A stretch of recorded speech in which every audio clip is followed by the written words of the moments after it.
Bong Navarro. Biro-birong pinaamin si Kim sa New Year celebration.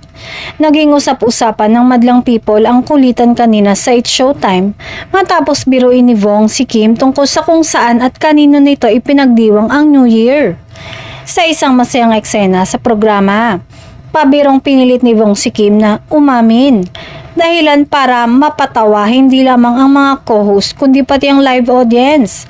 Sa naturang segment, makikitang tila naiilang ngunit game na game si Kim sa pangasar ni Bong.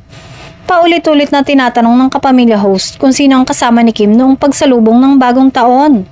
Subalit pilit itong iniiwasan ng aktres sa pamamagitan ng tawa at pabirong sagot.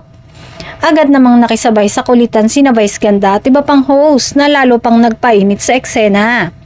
Gayunpaman, malinaw na nananatiling light at playful ang usapan at walang direktang ibinunyag si Kim hinggil sa detalye ng kanyang New Year celebration o kung sino man ang kanyang nakasama.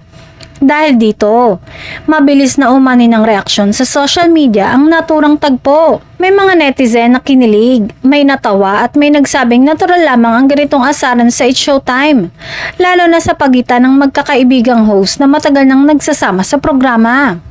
Sa huli, nilinaw ng ilang tagahanga na ang nangyari ay simpleng kulitan lamang at hindi dapat bigyan ng malalim na kahulugan.